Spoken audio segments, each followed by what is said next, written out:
Sesaat lagi Anda akan mendengarkan program Renungan Sahabat Seperjalanan bersama Pendeta Wendy Pratama. Selamat mendengarkan.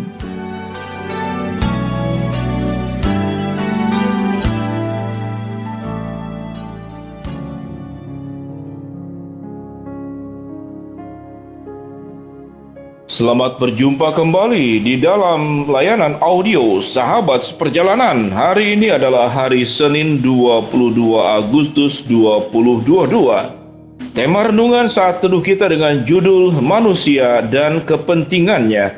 Manusia dan Kepentingannya. Firman Tuhan terambil dalam Kisah Rasul 24 ayat yang ke-27. Tetapi setelah genap 2 tahun, Felix digantikan Porcius Festus, dan untuk mengambil hati orang Yahudi, ia membiarkan Paulus tetap dalam penjara. Mari kita berdoa. Bapa yang di dalam sorga, ya Tuhan, kami ingin belajar memahami sifat dan karakter manusia, apa yang tidak baik di dalam diri manusia, sehingga kami bisa berhati-hati untuk bergaul dengan orang seperti demikian, atau kami pun jangan sampai seperti orang yang seperti demikian. Dalam nama Tuhan Yesus kami berdoa, amin. Shalom sahabat seperjalanan yang dikasihi Tuhan. Firman Tuhan dalam Kisah Rasul 24 ayat 27 menjelaskan tentang manusia dan kepentingannya. Tetapi setelah genap 2 tahun, Felix digantikan Porcius Festus, dan untuk mengambil hati orang Yahudi, ia membiarkan Paulus tetap dalam penjara. Sahabat seperjalanan yang dikasihi Tuhan, Paulus itu adalah satu pribadi yang punya pengaruh untuk orang-orang yang mencintai dan merindukan kebenaran firman Allah.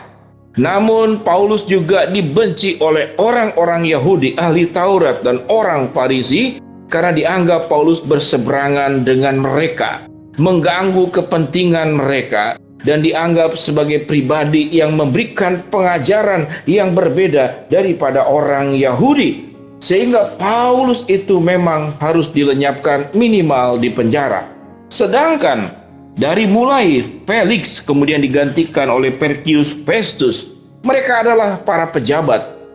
Sebagaimana pejabat-pejabat umumnya di dalam dunia ini. Tatkala jabatan itu bukan untuk melayani masyarakat, bukan untuk mendedikasikan hidup dengan kemampuan yang dimiliki dan kuasa yang dimilikinya, namun demi kepentingannya. Sahabat seperjalanan, sehingga tema kita adalah manusia dan kepentingannya. Kalau kita belajar, saudara-saudara, Felix dan Porcius Festus serta orang Yahudi, kalau ditanya kepada hati mereka yang terdalam, mereka pada dasarnya mengakui bahwa Paulus adalah pribadi yang benar. Paulus adalah pengikut Tuhan. Paulus sedang memperjuangkan kebenaran, dan Paulus sedang menjalankan apa yang menjadi panggilan dalam hidupnya.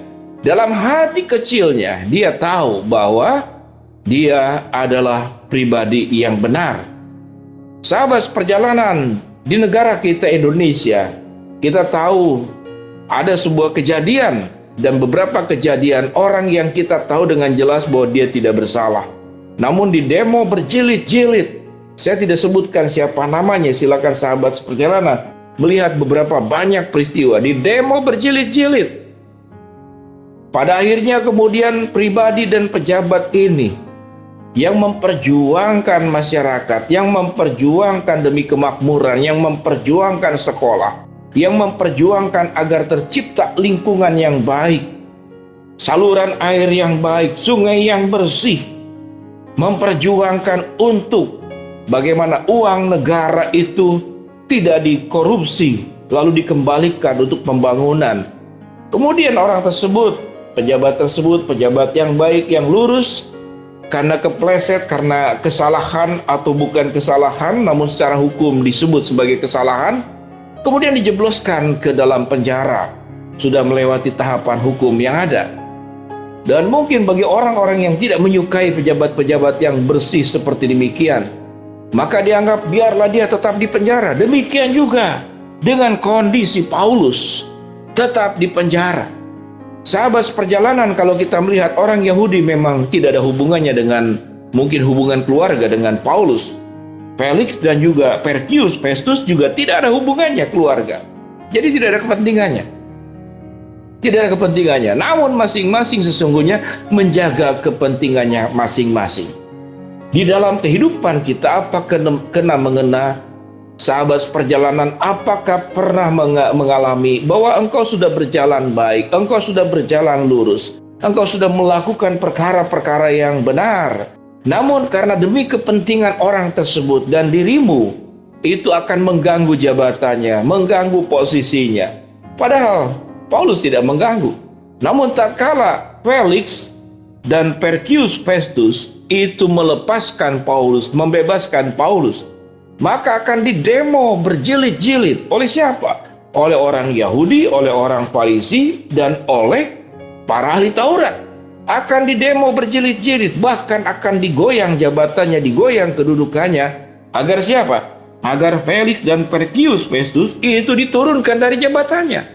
Sehingga baik Felix maupun Perkius, dua-duanya lebih mencari, memperjuangkan, menggapai yang namanya jabatan. Sehingga demi jabatannya, orang yang benar sekalipun dibiarkan di dalam penjara. Padahal mungkin masa tahanannya sudah selesai dan memang tidak perlu ditahan. Sahabat perjalanan yang dikasihi Tuhan, pengalaman yang dialami oleh Paulus, apakah sahabat perjalanan mengalaminya juga? Saat engkau sudah benar, engkau sudah baik menjalankan kehidupan, jadi tidak selalu orang baik itu akan dilancarkan. Karena orang baik, orang jujur, orang benar, dia akan menghadapi banyak musuh. Dia akan menghadapi juga orang-orang yang tidak suka. Karena sewaktu engkau baik, benar, jujur menjalankan kehidupanmu seperti demikian, ada orang-orang yang terganggu. Orang yang terbiasa berbuat curang, orang yang terbiasa berbuat korupsi, orang yang terbiasa mencari keuntungan dengan jalan-jalan salah. Karena kehadiranmu mereka menjadi terhambat. Mereka tidak lagi leluasa berbuat hal-hal yang buruk karena dirimu. Sehingga orang baik pun itu bisa dibiarkan di dalam penjara, bisa dirugikan, bisa difitnah, bisa disingkirkan, bisa ditolak, dan bisa diburukkan kehidupannya. Sahabat seperjalanannya dikasihi Tuhan, apa yang kita pelajari dalam kondisi ini? Sahabat seperjalanan, perlu kita ketahui bahwa tekanan-tekanan power yang datang dari manusia itu ada batasnya. Satu hari kelak nanti mereka yang menyalahgunakan kekuasaan, mereka yang menyalahgunakan wewenang, mereka yang menyalahgunakan kepercayaan, kemudian merugikan dan menyakiti orang lain, sehingga orang lain itu menjadi dipenjara, orang lain itu menjadi dirugikan nama baiknya. Ingat bahwa semua dari mereka itu akan berhadapan dengan hakim di atas segala hakim, yaitu Tuhan sendiri. Sahabat seperjalanan yang dikasihi Tuhan, suatu engkau mengalami semua yang diceritakan seperti yang dialami oleh Paulus, maka engkau tidak perlu sakit hati, engkau tidak perlu berkecil hati, engkau tidak perlu menyesal, dan engkau tidak perlu merasa dirugikan. Karena Tuhan akan menegakkan yang benar adalah benar, yang salah adalah salah, yang hitam adalah hitam, dan yang putih adalah putih. Tuhanlah pembelamu. Tetaplah hidup dalam kebenaran. Engkau tidak pernah dirugikan, sekalipun resiko berbuat kebenaran membuat engkau bisa kehilangan kebebasan, kehilangan harta benda, bahkan mungkin Alkitab mengatakan kehilangan nyawa dan kehilangan kehidupan, bahkan kehilangan keluarga. Namun di atas semuanya itu, karena hidup kita adalah sebuah pertanggungjawaban kepada Allah, maka jalanilah dengan pertolongan dan kekuatan Tuhan. Sekalipun di dunia ini engkau merasa dirugikan, namun Tuhan akan membelamu. Manusia dan kepentingannya, biarlah kepentingan kita hanya semata-mata untuk kemuliaan Tuhan. Mari kita berdoa. Bapa yang di dalam surga, hamba mau berdoa buat sahabat perjalanan yang sakit, Tuhan jamah sembuhkan. Sahabat seperjalanan yang sedang menghadapi masalah, Tuhan bukakan jalan. Sahabat seperjalanan yang sedang berdoa mengharapkan sesuatu, Tuhan kabulkan dengan cara dan waktu-Mu. Dalam nama Tuhan Yesus kami berdoa. Amin. Shalom sahabat seperjalanan, engkau tetap hidup jujur, engkau tetap hidup benar, engkau tetap hidup lurus apapun resikonya. Tuhan dimuliakan lewat hidupmu. Amin.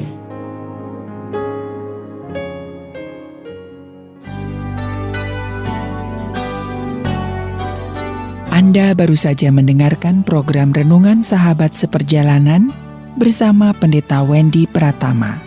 Terima kasih atas perhatian Anda. Tuhan Yesus memberkati.